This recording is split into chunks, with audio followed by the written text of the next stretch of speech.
But Japan के गांव वाँव और ये सब कैसे है भाई? आपने तो पूरा एक्सप्लोर करा है। भाई जापान के गांव बहुत ही सूदिंग चीज़ है, बहुत ही सूदिंग। पर यह है कि मेरे को अगर चूज करना हो ना कि चाइना या जापान, तो मैं चाइना करूँगा। उसका रीज़न है वो मेरी तरह बदतमीज से हैं थोड़े, मतलब वो हाँ रिलेटेबल लगेंगे यार कि थोड़ा कुछ तो हो रहा है। वो बहुत ही अच्छे हैं यार जापान के, बहुत ही अच्छे हैं। मतलब वो शायद वो शांति थोड़े दिन में बोरियत बन जाए। और वहाँ जैसे आप चाइना में थे तो पीछे टिकटॉक फुल वॉल्यूम चल रहा है, जापान में तो लोग बात करने पे भी ऑफेंड हो जाते हैं। हाँ भाई वो हो जाते हैं। तो मतलब वहाँ पे तो बहुत ही, उसके म्यूजियम में गया था मैं, हिरोशिमा के, जो वो नहीं है हिरोशिमा नागासाकी का जो एटम बम फटा था, उसके म्यूजियम में समझने की भाई कैसे कैसे हुआ था उस दिन। ऐसा होता कि पिन भी फेंक दो ना तो आवाज आ जाए।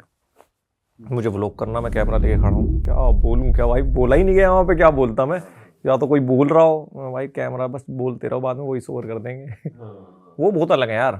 भाई जापान की ऐसी ऐसी रीलें भी आ रही है कि एक बंदा वाइट सॉक्स पहन के चल रहा है, थोड़ी देर बाद उतारता है कि देखो अब भी वाइट है। एक और आ रही है कि वहाँ डस्टबिन्स नहीं मिलेंगे आपको, पब्लिक में डस्टबिन्स नहीं है, लोग अपने सब साथ ही कैरी करते हैं। तो ऐसा सच में है?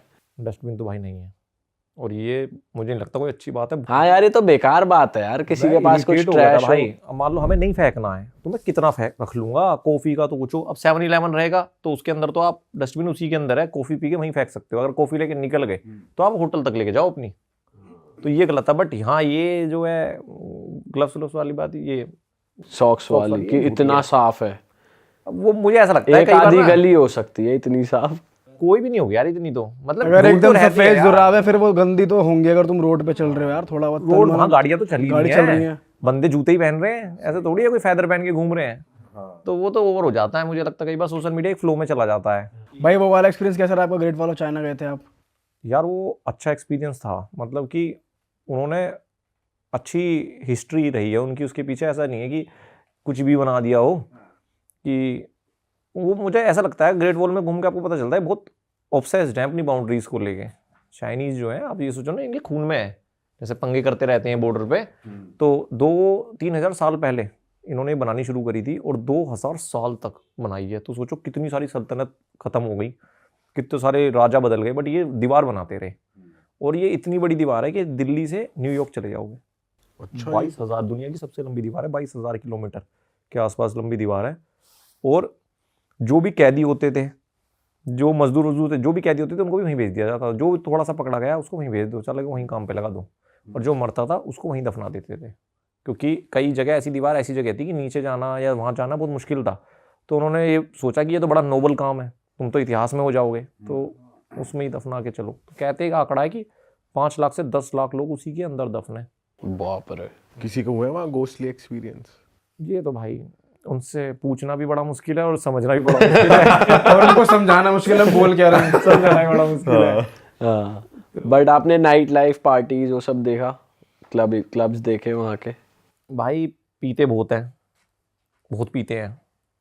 और नाइट लाइफ क्या पीते हैं? विस्की पीते हैं या पीते हैं ज्यादा? विस्की बियर सब पीते हैं, वो बहुत सस्ती है यार वहाँ पे। मैंने इतनी सस्ती बियर नहीं देखी, मैंने उसमें वो देखा मॉल में कि 22 रुपए की बियर भाई, 22 रुपए की 22 रुपए की तो बिस्लरी आती है ना, वो भी 20 की कैन में भी और बोतल में भी। अच्छा जी। हाँ 22 रुपए की बियर है वहाँ पर। वहाँ पर दिक्कत क्या है ना कि इन लोगों ने मैन्युफैक्चरिंग भाई बढ़ा दी। ये ना मैन्युफैक्चरिंग पे इतना फोकस हो गए कि मैं एक रूल के बारे में बताता हूँ कि इनका जो ये ग्रोथ है उसका पीछे मेन रीज़न क्या है। इन्होंने क्या हैक निकाला, 1992 में इन्होंने एक रूल निकाला था कि अभी हमारे यहाँ क्या होता है, जैसे कोई फैक्ट्री लगाता है तो उसका जो टैक्स है एक हिस्सा सेंट्रल गवर्नमेंट पे जाता है और कुछ हिस्सा जाता है स्टेट गवर्नमेंट पे। वो भी अब जीएसटी के बाद जाने लगा शायद, है ना। इन्होंने क्या रूल निकाला, जो इंडस्ट्रियल टैक्स होगा वो उस पर प्योर इसका हक होगा, स्टेट का। समझ रहे हो? तो अब स्टेटों के बीच में एक होड़ मच गई कि यार मतलब मैं ज़्यादा फैक्ट्री लाऊंगा तो मेरे पे ज़्यादा पैसा होगा और मतलब हम ज़्यादा अमीर होंगे, सेंट्रल से हमारा कोई मतलब नहीं। तो इसलिए वहाँ पर सारे स्टेट जो है ना भाई कंपटीशन में लग गए कि हम फैक्ट्री लेके आएंगे। तो मान लो आप जैसे पॉडकास्ट कर रहे हो तो आपके पास ही कंपनी आ जाएगी, सरकार आ जाएगी, भाई इस पॉडकास्ट को इंटरनेशनल लेके जाओ ना, स्टूडियो बनाओ ना, बिल्डिंग बनाओ, 1000 आदमी एक्वायर करो, उसको 1000 करोड़ की कंपनी बनाओ। तो एक दौर चाइना में ऐसा है कि उन्होंने पैसा दे के कंपनीज ग्रो कराई, क्योंकि इनको ये था कि बंदा जितना बड़ा होगा उतना ज़्यादा हम पे टैक्स आएगा। इसलिए आप क्या देखते हो कि दूसरे देशों के मुकाबले उनके शहरों के जो इंफ्रा है वो सब एक दूसरे को कॉम्पीट करते हैं, क्योंकि वहाँ वाकई में उनके बीच में कॉम्पिटिशन था इसलिए बीजिंग का जो इंफ्रा उन सबसे कमजोर है, क्योंकि शेंजन का और तगड़ा, क्योंकि शेंजन की इकोनॉमी सबसे बड़ी, शेंजन में सबसे ज़्यादा अटैक है, चेंगडू का वहाँ की अलग इकोनॉमी, तो ये चक्कर था। बट इसमें एक गलती कर गए कि इन्होंने मैन्युफैक्चरिंग तो बढ़ा दी, ये डिमांड नहीं बढ़ा पाए अपने लोगों की, तो उनकी स्पेंडिंग पावर जो है ना वो बहुत कम खर्चा करते हैं चाइनीज़। मतलब लग्जरी तो करते हैं, बट वैसे जो सबसे ज़्यादा सेविंग वाले लोग हैं पूरे दुनिया में चाइनीज़। तो ये लोग क्या है, अब अगर इनके मॉल्स में जाओगे तो 100 येन का कूपन, 300 येन का कूपन, मतलब ये क्रेडिट कार्ड वाला तो बहुत कम है वहाँ पे चक्कर। तो ये लोगों को ऐसे वो देते हैं पर्क्स की, खर्च करो दबा। अब वो आदत डलवा रहे हैं, क्योंकि अब देखो ना उनको अपना इतना ज़्यादा मैन्युफैक्चरिंग हो चुकी है कि हमें देखना पड़ता है इंडिया की तरफ, भाई अफ्रीका की तरफ, अमेरिका की तरफ, यूरोप की तरफ। तो अगर उनको देश एक एक करके बाइकआउट और कर रहे हैं, तो उनको भी ये समझ में आ रही है कि अपनी ग्रोथ अगर नहीं बढ़ाओगे कंजप्शन तो दिक्कत हो जाएगी। अच्छा आकाश भाई, मैं देख रहा था आप इंडोनेशिया बहुत जाते हो, बार बार जाते हो, ऐसा वहाँ पे क्या जो आपको खींच लेता है? भाई इंडोनेशिया मुझे भी नहीं पता मैं कितनी बार गया हूँगा, शायद मेरी पहली ट्रिप भी वहीं से शुरू हुई थी, नहीं शायद उससे पहले थाईलैंड गया हूँगा। बट इंडोनेशिया में कुछ ऐसा है कि जैसे हर आदमी का एक गोल होता है कि उसको एंड में ना लाइफ में ऐसी लाइफ चाहिए, एक ड्रीम होती है, मेरी तो है कि मेरे को एक सिंपल चाहिए भाई, खेत हो, आराम से खाट वाट पे लेटे हो, 2-4 दोस्त हों, सिंपल हो, है ना, पैसा होना चाहिए अकाउंट में ठीक है। बट वो चीज़ ना मुझे वहाँ दिखती है उस देश में, सिंप्लिसिटी बहुत ज़्यादा, कि कल्चर भी है, धर्म भी है, कर्म भी है, तो वो इसलिए मैं चला जाता हूँ और थोड़ा सही भी लगता है मुझे। पता नहीं, या तो मेरे दिमाग में है, मैं जब भी वहाँ जाता हूँ तो उसके बाद मेरी एक फ्रेश स्टार्ट होती है हमेशा, जब भी गया हूँ। फिर 2022 में 23 में भी वहाँ गया था, उसके बाद वो पूरा साल जब मैं गया था अच्छा रहा। 2024 में जब गया था कोबरा के पकौड़े हमने बनाया था, उसके बाद अच्छा रहा। अब भी चाइना से पहले वहीं था मैं, फिर गया तो अच्छा रहा। आपकी लकी जगह हो गई वो कि कुछ अच्छा करना है तो वहां से शुरुआत करो, मान सकते हो। और थोड़ा सा ग्राउंडेड हो जाता हूँ मैं वहाँ जाके, और वो लोग बहुत ग्राउंडेड हैं यार। भाई आप एक आइलैंड पे गए थे, यहाँ कमोडो ड्रैगन्स थी और आप उनके बीच में खड़े थे भाई, और हमारी तो वीडियो देख के ही फट गई, और हमने शायद कमेंट भी करा था कि भाई यहाँ के बारे में जानना है यार, हमें थोड़ा बताओ भाई वो कौन सा आइलैंड है, और वहाँ डर नहीं लगता भाई, वो तो खा जाती है इंसान को? भाई कोमोडो ड्रैगन्स दुनिया के सबसे खतरनाक प्रेडेटर्स में है, ये तो लोगों को पता है, बट काफ़ी लोगों को एक गलतफहमी है कि जैसे उस वीडियो में बोला कि तो इंडिया में भी हैं, वो लिजार्ड की कैटेगरी है, उसकी काफ़ी सारी स्पीशीज़ हैं, उसमें से सबसे ऊपर सबसे बड़ा सबसे खतरनाक कोमोडो ड्रैगन है। तो वो छिपकली कोमोडो ड्रैगन नहीं होती। तो उसका क्या है कि मेरा इंटरेस्ट था उसमें, मैंने बहुत साल पहले एक डॉक्यूमेंट्री देखी थी BBC वगैरह की, यार ऐसे रहते हैं और लास्ट ड्रैगन्स हैं। तो अगर कहते हैं कि ड्रैगन्स दुनिया में अगर कहीं हैं तो वो कोमोडो ड्रैगन्स हैं, जिसको आप थोड़ा बहुत फील ले सकते हो, क्योंकि हैं भी इतने ही पुराने, बहुत पुराने। अब शायद मुझे एग्जैक्ट डेट याद नहीं है, वीडियो मैंने बताया हज़ारों साल पुराने हैं वो धरती पे। तो अब उसको जाने के लिए ना क्या है कि देखो, आप जब as a content creator video बना रहे होते हो ना, तो आप चीज़ नापते हो कि ये कितना व्यूअरशिप आएगी या जो आएगी। बट मेरा इंटरेस्ट था, तो मुझे पता था कि यार उतना आना नहीं है, बट आपका लगने वाला ज़्यादा है मनी वाइज ठीक है।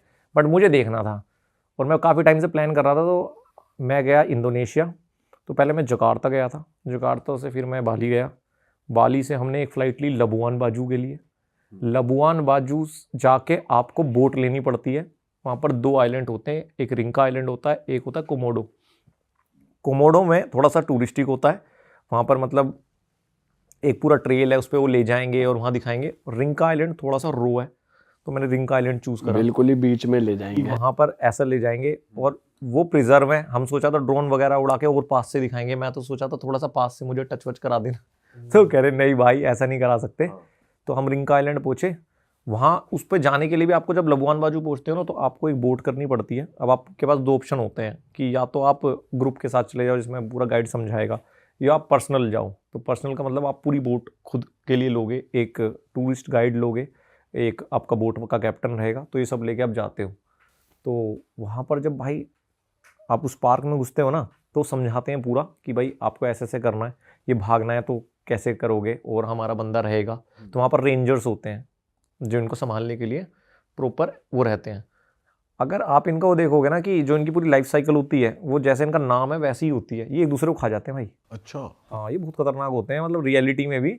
इनका क्या होता है कि जब ये पैदा होते हैं तो अंडे तक भी इनकी माँ थोड़े दिन रखती है, फिर वो छोड़ के चली जाती है, शायद महीने 2 महीने, अगर नवंबर के आसपास इनका सीज़न होता है। उसके बाद इनको दूसरे कोमोडो ड्रैगन्स या जानवर खा जाते हैं। अगर ये अंडे से बाहर आ गए तो बाकी के कोमोडो और जितने भी जानवर हैं वो पीछे पड़ जाते हैं, फिर ये पेड़ पे चढ़ते हैं, क्योंकि इनकी ना जब ये छोटे होते हैं इनकी गंध बहुत स्ट्रोंग होती है, तो जितने भी जानवर होते हैं उनके पीछे रहते हैं। तो पेड़ पे चढ़ जाते हैं आराम छोटे से जब अच्छा। पतले छोटे होते हैं, बड़े ड्रैगन्स नहीं चढ़ सकते, तो इसलिए खुद को बचाने के लिए ये पेड़ पे ही अपना 1-2 साल बिताते हैं, तब तक बचते बचाते हैं अगर बच जाएं तो। फिर उसके बाद जो इतने साल बाद जो बचता है वो बनता है कोमोडो ड्रैगन। तो इनकी लाइफ साइकिल ऐसी होती है, बहुत हार्ड और बहुत खतरनाक होते हैं। इनके काटने से होता क्या है कि 2 तरीके से मारते हैं ये किसी को भी, अपने शिकार को। एक बार काट लेंगे तो जो खून को जमने की जो प्रक्रिया होती है वो बंद हो जाती है। इनके लार में ऐसा वायरस होता है, तो वो खून लगातार बहता रहता है, और जहाँ काटता है वहाँ पर इतने सारे करोड़ों बिलियन इन्फेक्शन हो जाते हैं कि वो सड़ जाता है। तो ये 2 मार मारता है अपने उनको।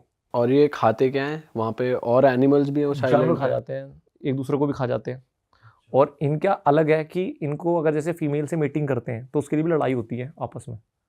ये फीमेल से लड़ाई करते हैं और जब फीमेल हारती है तब मीटिंग होती है। अरे भाई साहब, भाई ये आप तो उनके इतने पास खड़े हुए थे, तो कौन सी कंडीशन में वो अटैक करते हैं? आपको वो सब समझाया उन्होंने कि अगर ऐसा कुछ हो जाता तो अटैक कर देंगे या कुछ? वो बोलते हैं कि अगर देखो ज़्यादा उनको खतरा महसूस होगा तो अटैक करेंगे। और खतरे की कंडीशंस क्या हैं? खतरे की कंडीशन है आप ज़्यादा टच कर रहे हो और आंखों से आंखें एकदम उनकी तरफ थोड़ा सा नहीं देखते हैं उनको जरा, और वो जो है ना भाई वो लगते आलसी से हैं, बट जब वो उठ के भागते हैं ना तो बहुत तेज़ी से भागते हैं। इनका क्या होता है कि बॉडी में ना बहुत ज़्यादा हीट होती है, क्योंकि बहुत मोटी चमड़ी होती है ना, तो इस वजह से ये आलस में पड़े रहते हैं अपनी बॉडी का टेम्परेचर मेंटेन करने के लिए। बट अगर इनको भागना पड़े तो ये 30 की स्पीड तक भाग सकते हैं। और इनके जो क्लोज होते हैं ना वो इतने हैवी होते हैं, अगर आपको ऐसे मार देंगे तो शायद 2 टुकड़ों में कर देंगे, और पूरी हड्डी अलग कर देंगे, इतने बड़े बड़े होते हैं इनके। इस तरीके का जानवर बहुत खतरनाक है। बट जिस आइलैंड पे रहते हैं भाई वो बहुत जन्नत है, मतलब चीज़ें मैच नहीं होती यहाँ पे ये रहते हैं। अच्छा जी। वो मैं एक उस व्लॉग में देखना, मैं ऊपर गया हूँ तो उसने दिखाया एक व्यू, भाई समुद्र दिख रहा है, एकदम से टापू दिख रहे हैं, और वहाँ पर एक हट बनी हुई है और उस हट के नीचे कोमोडो बैठा हुआ है। मैंने कहा यार ये क्या है, आराम से चिल कर रहा है, पड़े रहते हैं पूरे दिन। अरे वाह, आपने ये वीडियो यहाँ तक देख ली भाई, तुमने हमारी मेहनत सफल कर दिया। तुम ही लोग हो असली रियल हिट। और अगर आपको बहुत मजा आ रहा है ऐसी क्लिप्स में, ऐसी वीडियोस में, तो फटाफट जाइए प्लेलिस्ट पे बिंज वॉच कीजिए, सारी वीडियोस देख डालो और मौज काटो। That is it. हम मिलेंगे नए पॉडकास्ट में, नए क्लिप में। Till then bye bye, see you, take care, do subscribe.